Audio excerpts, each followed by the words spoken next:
Hello, I'm back with my 3 PRC replica and I very enjoy this radio, but I find it will be nice to have a handset for communication. So it's quite important to understand that you can't use a real one, because real one has a dynamic mic, which is of course possible, but not without modification. You need to put a transistor amplifier to use a real military one. So I just find that having a copy, a replica, will be enough, because they've got a mic that's compatible with this one. So how this replica looks like. This one has a Kenwood plug, which is a very common use. And here I've got a real military plug, which I've got from old military equipment. You can buy them very cheap. So what we are going to do, we are trying to let this work like this one.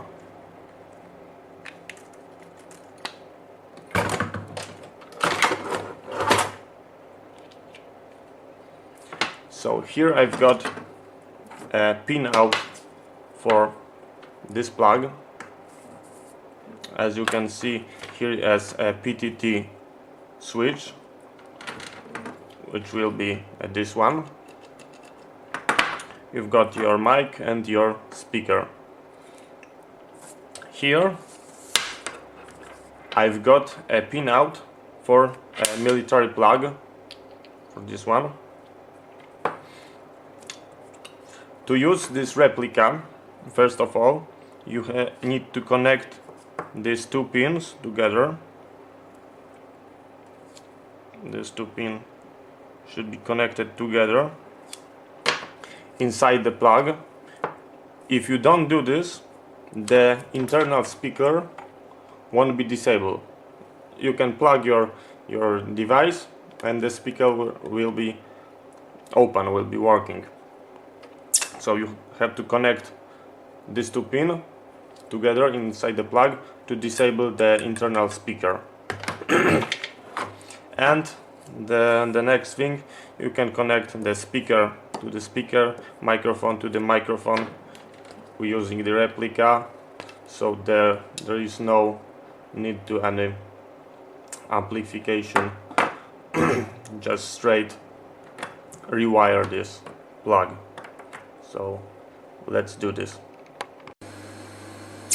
So small update, after measuring the wires from my plug, that's how they looks like when it's stripped. We've got 4 wires. After cutting the plug, Kenwood plug, and I checked them with multimeter, and that's how they are assigned. So the red one is speaker positive, the shield is a ground, yellow is a PTT, and the white is a microphone. So the next thing, we are going to mount the plug.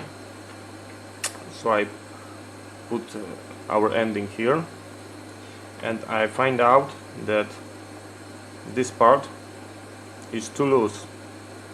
So I'm going to add a heat shrink tabbing to make a good seal after we screw this one in. So we're going to I'm using hot air gun for this one, because I think it's the best way of doing this.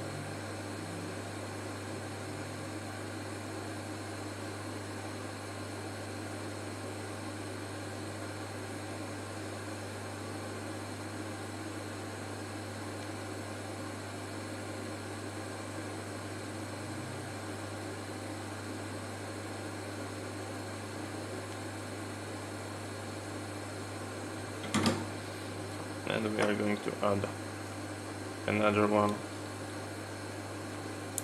just here.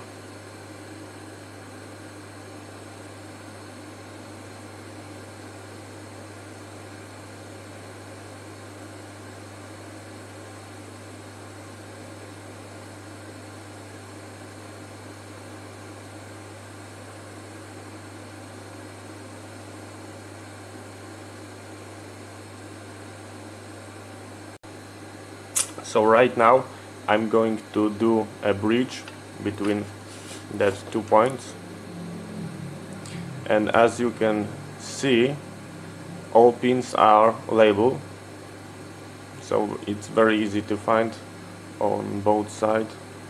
Not sure if you can see, but every pin is labeled, so there is absolutely no problem. These two you have to bridge by piece of wire. So this how our bridge should looks like between that 2 pins. I connected the ground to the E, but there is basically no matter because they are both connected with this wire. Another close-up. That's how it should looks like. Now we are going to connect this one and check if it's working.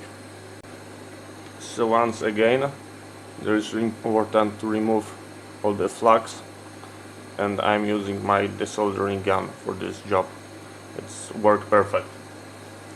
And before you start to solder these wires, it's important to add a flux into that hole, because it's hard to get a good solder if you don't do that way. Okay, so we are done. We connected all the pins. We are going to put this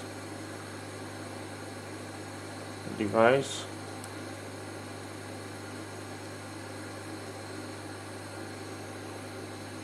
like this one. On the real one, inside the wire was a rope like this one, and it was attached over here to prevent from pulling the cord, but this is a copy, so we don't have a rope inside. So yeah, let's try to put rest of the plug and connect to check if it's working. When you're connecting this plug back, you can see here and here we've got a little bit of plastic, and on the other part of the plug you've got the holes, 2 holes, and you have to match them together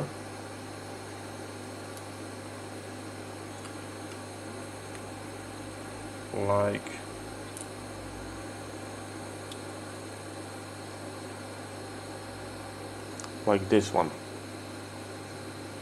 This part goes here and here. If not, you're going to break them and you're going to damage the plug. While screwing the plug together, remember to remove this part to allow this part rotate on the wire. If you put this here, it will the wire will stay connected, and you're going twisting and break the connection. So this removes, and then you can screw this back and the wire stays not moving. Of course, use a wrench, but just for this test I'm going to put this like that one. Okay, so let's make a test. I'm going to make a connection. Going to power our radio. This one. 1 2 3 4 5. 1 2 3 4 5. Radio check. Radio check. 1 2 3 4 5. 1 2 3 4 5. Radio check. Radio check. 1 2 3 4 5. 1 2 3 4 5. Radio check. Radio check. 1 2 3 4 5. Radio check. Radio check. 1 2 3 4 5. Radio check. Radio check. You can hear the buzzing, but it was from my power supply, so I have to turn it off. So yeah, it looks like it's working. 1 2 3 4 5 1 2 3 4 5 radio check, radio check. 1 2 3 4 5 radio check, radio check. It looks like we've got a winner. So yeah, that's basically how you can connect the replica headset to this one military. So thank you for watching. If you have any technical questions, feel free to ask.